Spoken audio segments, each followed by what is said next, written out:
Eh, yo creo, en mi opinión, que los dos candidatos llegan bastante golpeados a este debate por los acontecimientos mediáticos que han sucedido.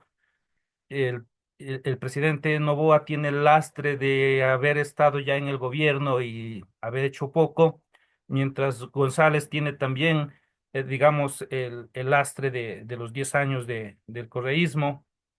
Entonces, pues ahí se enfrentan, acusándose mutuamente de corrupción, etcétera. Entonces, más allá de esto, eh, no se enfocan en captar votos, que sería lo ideal en un debate. Si nos ubicamos en la campana de Gauss, eh, los del centro son los indecisos y ninguno se preocupa por ellos. Es una falta de estrategia. ¿Cómo lo ves, Oscar? Sí, si me permites hacer un comentario preliminar, yo creo que un poco cuando hablábamos sobre el tema del formato o sobre la capacidad de los candidatos, yo creo que es una combinación de ambas, si me lo permites. Pienso, por ejemplo, en la manera en que se elaboraron algunas preguntas donde las dimensiones de las preguntas incluían tres variables diferentes. Por ejemplo, hay un momento en el que el debate y la moderadora le pregunta a los candidatos qué van a hacer para reprimir el crimen, prevenir, pero a la vez desatar a las comunidades para, o promover, digamos, las alianzas comunitarias para reducir el tema de seguridad. Entonces, fíjate como una misma pregunta tiene tres niveles y les das un minuto para responder. Entonces, realmente es complejo. Creo que el debate, digamos, el formato sí hace complejo también digamos, la manera de llevar el debate, aunque hay momentos en que le pregunta también por cosas de sí o no, como, bueno, ¿vas a hacer esto, sí o no? Y eso también un poco aclara para la opinión pública temas. Pero yo lo que encuentro, digamos, es que la impresión que me da, más allá, yo comparto, digamos, con Daniela, que puede uno, básicamente la gente también encuentra un indeciso, vamos a decirlo de manera más sencilla, un indeciso define poco su voto a partir de un debate presidencial como este que hemos visto en la noche ayer. Lo define más bien poco. Eh, Tú buscas es reforzar efectivamente las bases, pero en ese sentido yo encuentro con independencia, por supuesto, de por quién vaya uno a votar y cuál sea su elección política, sí encuentro una Luisa González mucho más preparada, es decir, fíjense que en un momento ella sacaba hojas, mostraba cifras, por ejemplo, sobre el tema de educación, muestra cómo ha aumentado de manera significativa la deserción eh, y encontré por muchos momentos, sobre todo al inicio del debate, a un Daniel Noboa mucho más dubitativo. Dudaba un poco de contestar. Sí lo encuentro mucho más, y eso me llamó mucho la atención, porque efectivamente yo hubiese esperado, digamos, desde el punto de vista si soy un elector, digamos, promedio, hubiese esperado encontrar a un Daniel Noboa mucho más seguro, porque es él quien tiene hoy el gobierno en sus manos. Y no fue así. Digamos que esa es una característica un poco que encuentro allí. Yo no creo que no haya habido estrategia, creo que al contrario, a Luisa González siento y percibo que en muchos tramos del debate le fue mejor porque efectivamente llevaba una lógica estructurada de respuestas, que es esta que yo estoy advirtiendo. Hay un primer momento en el que incluso hay palabras que se repiten.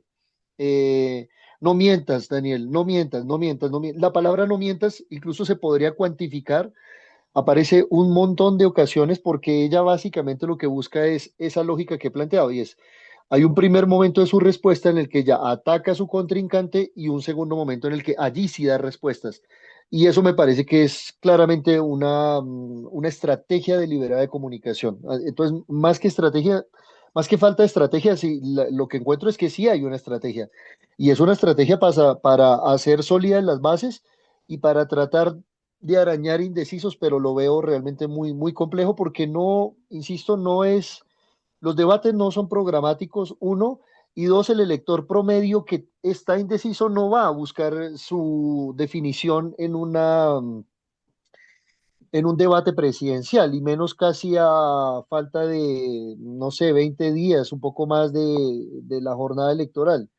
Los estudios lo han mostrado, y yo sé que Manuel conoce mucho alrededor de esto, que la gente perfectamente puede definir su voto en la última semana o incluso en estudios del Perú demostraron que la gente define su opción electoral el día que va a las urnas.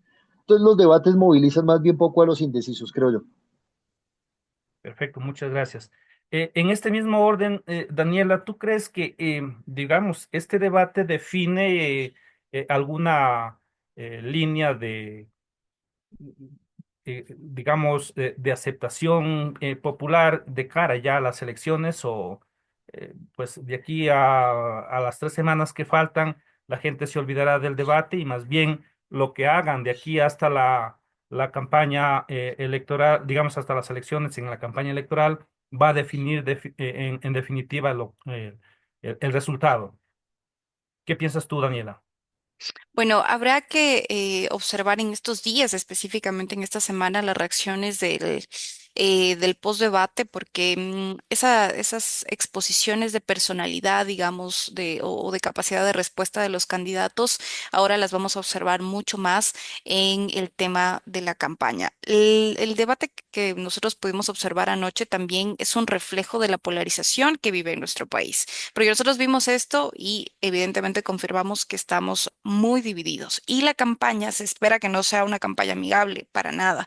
Los ciudadanos básicamente están esperando que a partir de hoy ambos partidos lancen toda su artillería, porque lamentablemente nos hemos acostumbrado a una política violenta. Y eso lo vimos anoche, lo reafirmamos, y ahora básicamente ese tono confrontativo que ya surgió en el debate. Ahora lo vamos a vivir seguramente mucho más en campaña, ¿no?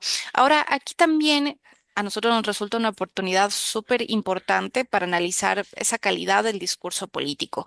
Los candidatos, cada uno tiene ventajas y desventajas. Para Daniel Noboa, hoy sí resulta una desventaja estar en el poder, porque si él hubiese pedido licencia electoral, si él hubiese encargado la vicepresidencia, hoy no tuviese que rendir tantas cuentas desde la comunicación política, pero se ha cargado esa mochila básicamente para no ceder el poder. Y Luisa González, en cambio, carga con su mochila histórica del correísmo, que anoche la vimos.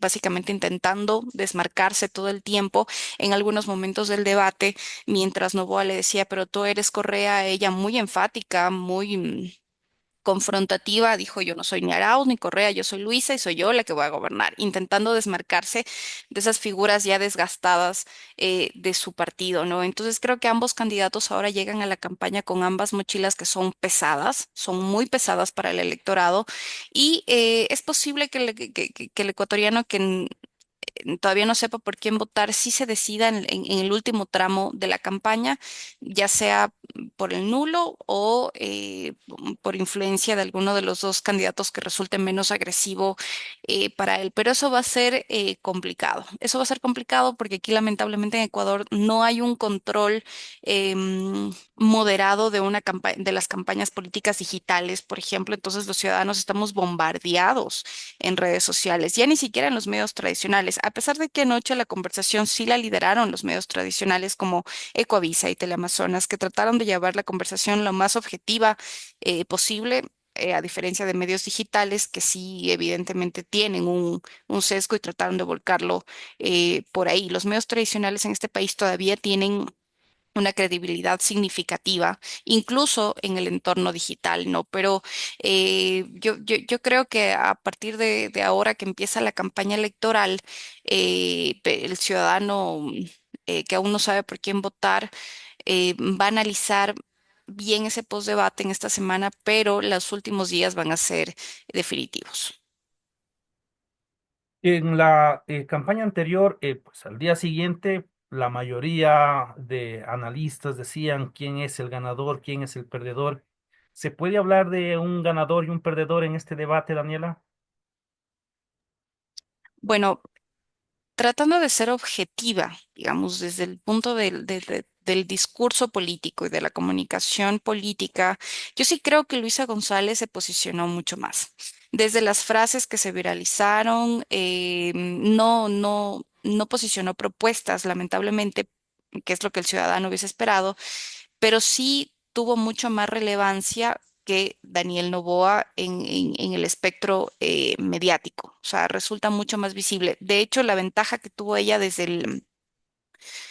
eh, desde haber partido en el debate, porque fue ella quien intervino primero, pues le da mucha más exposición. Pero, como decía Oscar, sí tuvo un discurso mucho más estructurado, fueron frases mucho más pensadas, digamos, era muy notorio que todo estaba calculado. Casi no le dio oportunidad a la improvisación. En cambio, a Daniel Noboa sí lo vimos titubeando en par de ocasiones cuando trataba de dar las respuestas. Sí hubo una improvisación en el momento de contraatacar y también, como te digo, es él quien tiene el poder.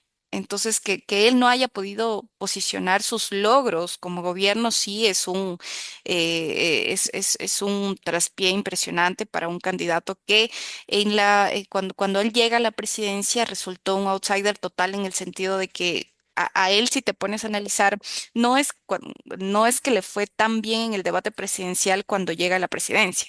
A lo que le fue bien es ese contra candidato que fue en ese tiempo Jan Topic, que ahora también pues ha hecho falta en esta campaña. Pero yo sí creo que en el nivel de visibilidad, en el nivel que haya sido la intención, que fue el tema de viralizarse o de posicionar narrativas específicas, sí le fue mejor a Luisa. Mira que Luisa incluso posiciona el tema de María Moreno, que es básicamente la presidenta del partido de Novoa, que Luisa básicamente la involucra con el tema de narcotráfico.